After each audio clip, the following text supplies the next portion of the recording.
wait a minute, I take that back. They get Dilla and Dave get stuck. We get the bags off, and Dilla and Dave is stuck on the train, if I'm correct. So they have to go to the next stop. Oh no. And like, we call Dave the Russian bear, right? Because, you know, he's a big guy. He's a big Russian guy, right? And man, this guy was so mad. He was so mad. And I'm telling you this story only to make you understand that he was so mad and so like infuriated. He cussed out all the promoters, everybody, right? But that's not the incident. I just want you to, I told you that so you understand. Oh, you're setting up for the next thing? Okay. He's a nice guy, but you do something like that, he's going to be mad. So that had happened. And now we're on a flight, and they messed up his flight somehow. And there was a whole bunch of stuff about his flight. And we were in the airport, and everybody kind of walking with their bags.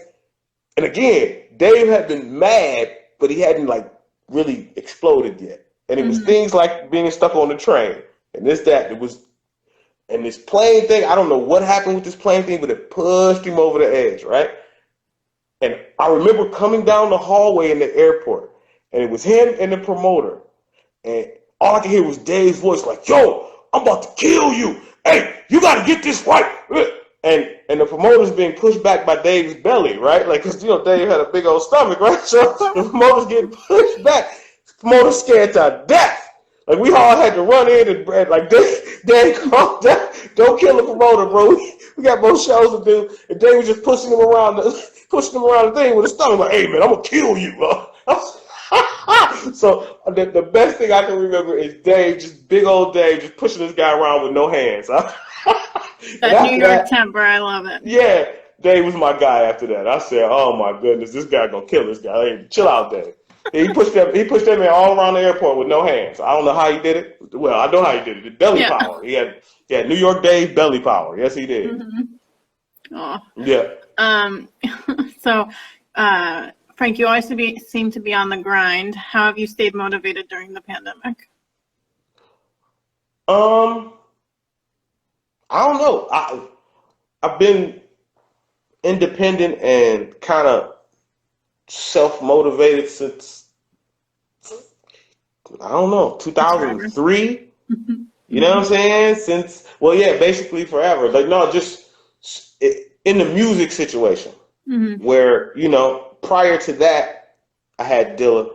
I had things where I could rest and wait for things to happen and do my part because I had to work. It wasn't like I was getting away without working, but I didn't have to create other things. I had Dilla.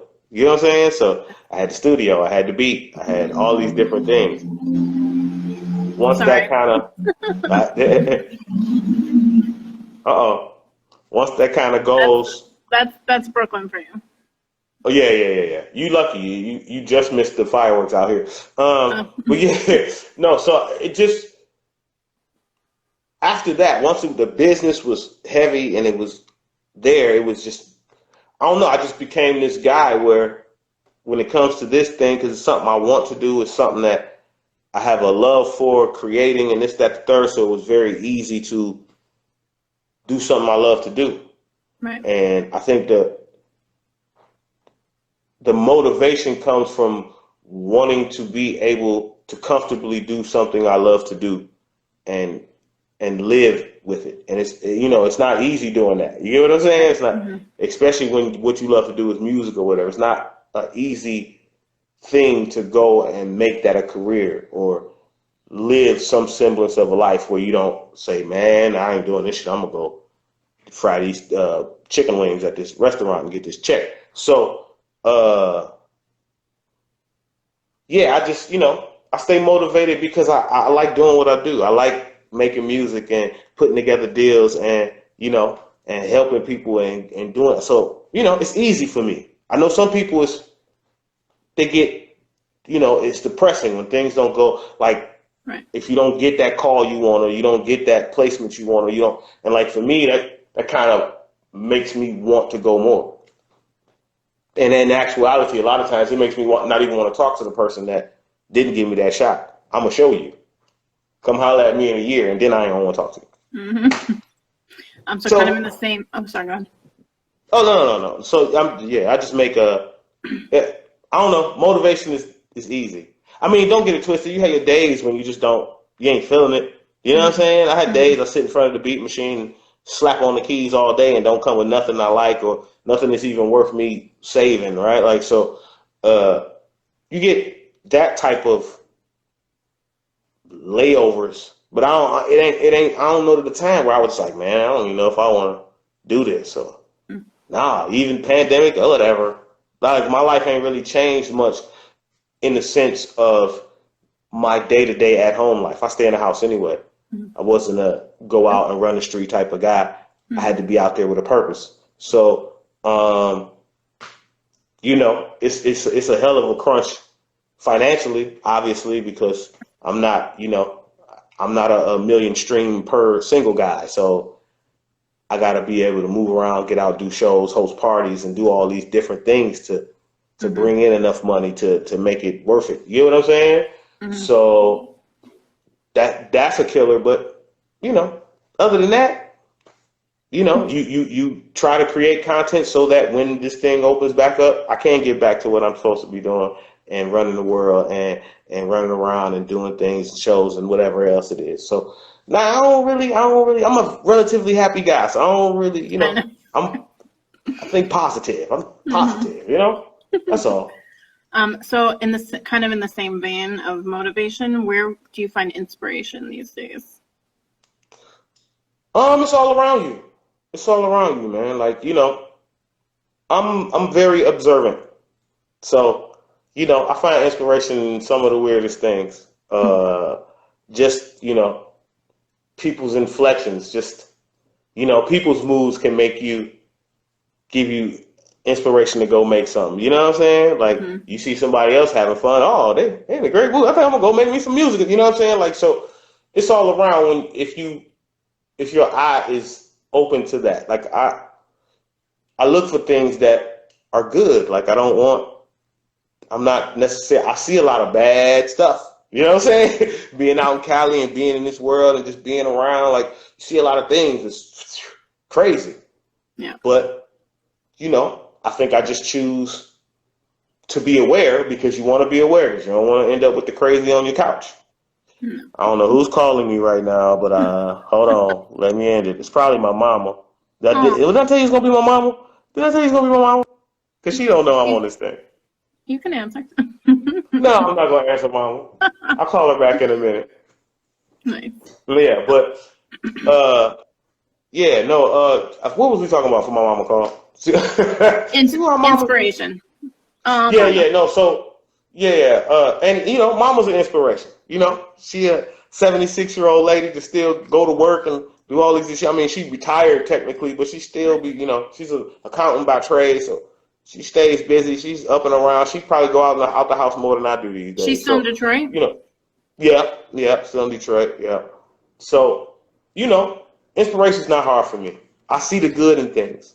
So it's easy to take that and then turn that into sitting in front of the computer and making something, or sitting in front of the machine and making something, or whatever, So you touched on this a little bit earlier. I know you're one of those artists who loves the stage. How do you think live music? How do you think live music needs to adapt to what's currently affecting fans across the globe? That's a tough question. That's a tough question. I think, I don't know. Right now, the best we can do is like these type of interactions. And I would think, maybe, I don't know, the live, like the verses obviously have been doing really good in that type of medium where they're playing songs, right. And some of the artists have flipped to performing some of them while the song playing or whatever. But I don't know how that medium works for like a concert. Like, you know what I'm saying? Like, even in those things where it's a lot of people, numbers is constantly going up and down, and people going in and out, in and out, in and out. So I don't know if you can sustain that. The sound ain't gonna be the same. It's just a lot of things you're gonna miss from the live show experience. So I don't know. I'm stumped on that. I think some form of live interaction with the folks And maybe, maybe the tiny desk style show thing is going to be it. But monetizing that is going to be a toughie. You know what I'm saying? So they got to figure that part out. I mean, there's ways to do it. But, I don't know that this will be a thing next year. I think, by next year we'll be let's hope we'll not. be back on. A lot of people think it might be. Again, I'm very positive. I appreciate that. Yeah. I hope for the best and prepare for the worst. That's what I do. I like that. So, Frank, how have recent events resulting from systemic racism in this country affected you and those close to you? Oh, man. I know that's rough, kind of coming off you talking about being so positive. Yeah, no. Obviously, it's two answers to that, right? Because I can answer that as just a black man, just a regular black guy, born in America, lived here my whole life. All my family's here. I don't have any cousins in Zimbabwe or anywhere else. Like my family, I'm an American black dude, right? Or at least no cousins that I know of. Right. Yeah, I hear they tell, that when you go do your genealogy, they point you somewhere on the west coast of Africa, but that's more of the slave ports where they sent us from. So I understand. That don't mean we all were there, though. They could have took us from somewhere else. So, okay, so I don't, so all I can tell you is that from the police side and like kind of and systematic in a lot of ways. It's always been present for me. From a little kid riding his bike into the rich neighborhood that was 3 blocks from my house. But once you cross Alta Road, you're into Grosse Pointe, and it's, the water and $1 million houses. From that, where the cops would roll up on me and the homies on our bikes, just kids riding around. Yeah, I got to get out of here. To high school, being harassed by cops out on the street when they gave us a half a day and we ain't even supposed to be in school. But we leaving the school or going to the school, because I think it was a test day where you come to school in the middle of the day. Like, because the younger kids had a test. Me and the homies going to school, actually. Cops pull us over, slam us on the car, handcuffs off, for nothing. For nothing. To all the way up to, going to jail with Dilla. And the case being over and done, he had good lawyers. They didn't follow procedure. I didn't get anything. They held me in jail for 3 days. I told them I ain't got nothing to do with it because we had a pistol, right? But that ain't my pistol. I ain't got nothing to do with that. And I ain't got nothing to say about him with that pistol. And Dilla, hey, that's my pistol. Because it ain't no bodies, it ain't no crazy situation. And he got a lawyer. But procedure was all messed up. They had to let him go. Give him a little bit of probation, and they expunged off his record and let him go. But after that, I'm saying cops kept pulling us over. And not just pulling us over, we turned at the house on Nevada, and they on the opposite corner and just whip up behind us. Multiple times. And, numerous things that just as a kid or a young adult being out in the streets and just riding around Belle Isle, just so much, harassment. And that was in Detroit. We ain't even talking about once you cross 8 Mile or go out in the Novi or up down river or so I've never known a time where that wasn't an issue. Now, and you talking to somebody who, I don't have a criminal record. Right. Spent no time in jail. I'm on my 4th passport. There's no reason for you to even talk to me. But today, as a 40-plus-year-old man who's traveled the world, got kids, all these different things, today, I got stories that I can tell you about just being harassed on the street for absolutely nothing, right? So, as a black man, it's always been a problem. It's never been a real method to address it because the system is not set up to. Right. Today, we've made some strides and some people are being held accountable. But as someone who lived it every day for 40 years plus, I know that there's so much more going on. There's so many more things that are happening that's not on tape. It's not. Right. It's just not being a light shined on it at all. It's no light on it at all, and it ain't gonna change until they basically retool the whole system. Mm-hmm. You know, I'm not one for the defund cops thing. I mean, maybe allocate some of the funds from the heavy weapons and all that to schools and all that. So we don't need a military. We need a police force. Right. But you know, I think you got to start. You got to start somewhere, and I just don't know that the system and the people in charge of the system, they'll make concessions for now to get now calm. My question is, where are we going to be at 5 years from now? And, you know, it's hard for me to think that it's going to be any different because I've lived with the system my whole life. And I'm not a criminal. I don't have a criminal record. I've never seen the inside of anybody's penitentiary. I went to the precinct for 3 days and they let me out, didn't charge me, did nothing. Just said, okay, here you go, get out on the street. You know, so that's it. So I don't, and for me, as someone who doesn't have that history, and I understand guys who had to get it on the street and be in that situation, and they have to deal with a whole lot more stuff than I do.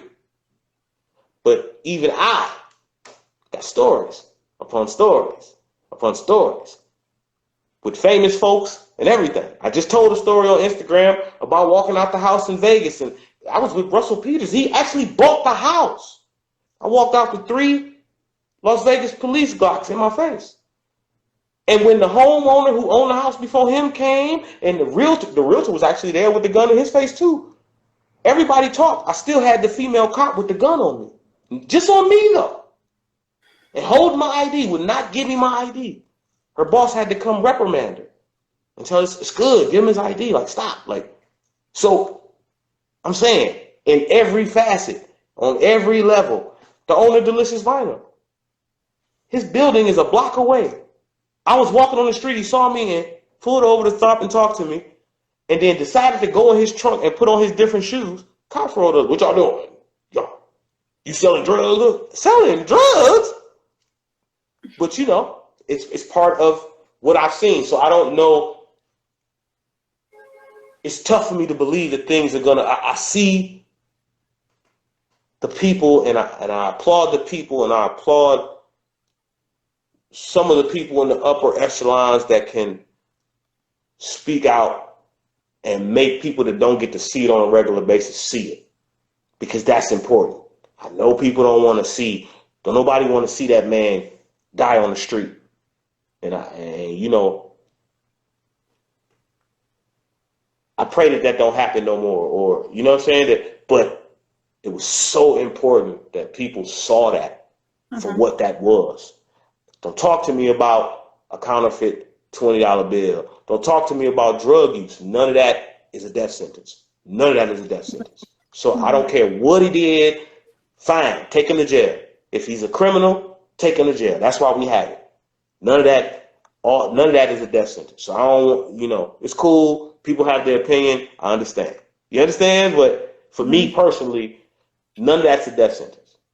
And so, but it happened, and it was very good that, because there's a high level of, I don't have to see it, so I don't have to deal with it. And for me, as somebody who, I get to see all of it. I get to see the money side of it. I get to see the hood side of it. I get to see the dude that's just regular and work a job and don't deal with none of that. I get to see all of it. So there's a high level of people in these pockets that just don't get it. They don't get it. They think it's, no, you can't justify a man dying for a counterfeit $20 bill, for a bad check, for whatever story they put out, whatever story they said about him. You can't, it don't work that way. So, as a black man, it's hard to step back and think that system's going to change. It's going to be a lot of tearing down. It's going to be a lot more pain and struggling from other people that have to, strip themselves of what they know. So, that's that side. And then the other side is as an artist. You know what I'm saying? Like, I could be oblivious to it as an artist and just keep putting out whatever I want to put out. But luckily for me, I make records about these type of things. Like I had a record called "'Cause I'm Black" from Traveling Salesman that was about that thing, being on the street, and like there's been times I'm fresh off the plane, fresh off tour, I got thousands of dollars in my pocket, and I just want to go to the weed store, but this woman next to me is looking at me like I'm about to steal it. I probably got more money than you, lady. Get out of here. Cops, all of that, just that pressure being out there. So as an artist, I think it's a responsible thing to speak about it. And like in these times that things go on, we in the Corona situation, with riots and all these different things going on. I think it's important for artists to be a voice that you can continue to hear when things settle down. When everybody goes back home and life needs to adjust back to some semblance of normality, great. But, as an artist, I think you have a responsibility that if you're going to sell to the people, you need to speak to the people at the same time. So, it gets a little difficult because, again, I have records that are not about this, that were not done in these times, that were, So you have to figure out that balance as an artist to be responsible, because I think you have to be responsible. You can't just, keep doing the same thing when the situation you in changes so drastically. You know what I'm saying? So yeah, with that, again, it's still because of my experience, it's tough to believe that things will make a rapid change. But also as an artist, I have to continue to speak about it or leave the messages there for the people to catch, to at least do my part in trying to change the system. You know what I'm saying? Because I don't believe in the system. I don't believe, Joe Biden ain't no better than Donald Trump to me. That's me. Everybody else might, be like, oh my God, what are you saying? You're entitled to your opinion. Yeah, I'm entitled to my opinion. And Joe Biden's 346,000 years old, and Trump is right behind him. So, whatever. I hope that whoever's in there does a good job. That's what I hope for. You know what I'm saying? Do something well, whatever it is. If you're going, Donald Trump, you're going to keep rocking that hair and that tan, do something. You know what I'm saying? Like, Joe, if you're going to, persist to be in the White House at 4,000 years old, okay, just do something. You know what I'm saying? Like, whatever it is. Prove me wrong. Obama, you want to hit your dance moves? Okay, just do something. But Obama can't do that now. But, you know what I'm saying? But, so, I don't, all that stuff, the system is so broken right now that it's tough for me to believe any of that. So, at this point, I think, the responsible thing as an artist to do is to speak from experience, speak truth to power, and, call it a wrap. Like, I don't know, short of a full-on scale running out on the street and busting heads, I don't know what else as an artist I can do. You get what I'm saying? Like, because I don't want to be the oblivious artist. I don't want to be that artist. I don't want to be completely blind. I'm not high enough on the hill to have an excuse to say that I couldn't see what was going on. You get what I'm saying? So, like, it's better to just, try to stay in the know and at least speaking about it. Even if you don't, you ain't got to be. I'm not saying because Frank and Dank has never been like a Public Enemy or an X-Clan. You get what I'm saying? Mm-hmm. We put messages in the music and party with you as well. We Right. kind of was the balance of all of that. You get what I'm saying? So yeah. So okay. But yeah, that's that. Like on No, that. I appreciate you sharing your thoughts on that. Most people I've spoken to have kind of felt the same way as you. That this is not just going to change overnight. No, it's going to be some work involved, and not street level work. Right. That street level work is going to crack it open, so the other work has to get done. Right. And then at that level, then they gotta hammer it out because some people gonna have to give up a whole lot of what they've kind of been able to put into their back pocket and hold on to for many, many years, and you're gonna have to get it up. You have to get it up too. It is what it is, though. So Frank, we've got about 5 minutes left of our hour-long session. Is there anything else you want to add or promote? You want to talk about the James DeWitt Yancey Foundation? I was just about to say that. James DeWitt Yancey Foundation, everybody should be familiar with that if you're a Dilla fan or in the know of all things Dilla. This foundation started by his mom's, and she blessed me with the California chapter, late last year. And, I had begun to kind of figure out how I wanted to approach like raising funds to actually go and begin to do things for kids. And we had a couple of parties lined up and we did a few things, and I was just testing the system to see how it was going to go as far as, outreach or whatever. And then COVID, right? Like, so, at this point, I just need to build up a presence for the California chapter, and basically get some donations, and ultimately you want to reach out to the kids. The foundation is based on reaching out, putting music in schools. They're working with Save the Music as well. So the plan is music and kids, and somehow approaching that. And even now with the situation, it's going to be more of an individual thing, because at this point, kids might not be in school. You know what I'm saying? Who knows? So you might want to have to, do the outreach where the kid can get the session in the house, the studio in the house, the equipment in the house. So maybe it's a thing of, just trying to figure out the best way to serve the kids at this point. And again, COVID kind of, messed up my whole plan.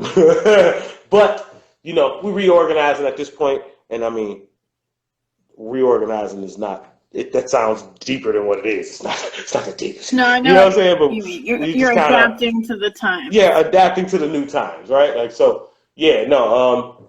Some things soon coming. Obviously, you can always donate. I think you pinned it on there. You can always donate to the California chapter and to the main foundation, James DeWitt Yancey Foundation. And we're trying to just bring music to the kids, man. Bring what helped me elevate and grow to something else. You get what I'm saying? And, you can't help, as a father, you can't help but to want to be part of something like that. So, yeah, the foundation is an excellent thing. I'm very proud to be a part, Is there anything else you want to? You got about a minute and a half. I think I got everything. Well, thanks so much for your time, Frank. Frank and Dank. Who else? T3, Slum Village. Main's Hole. Who else is there? My brother Unique. Do you know I got a project with Dolomite? No. Okay, go look up. It's called Frank, Nitt, and Dolomite Presents The Streaker. And what we did, 18 actually. Okay. Yeah, I put out 3 projects that year. So, Not surprised. I'll be busy. Yeah. I'll be busy. So, yeah, go check out The Streaker, because what we did, most people, you figure we sampled his beats, like the instrumentals and things. Nah, we sampled his stand-up. Oh, shit.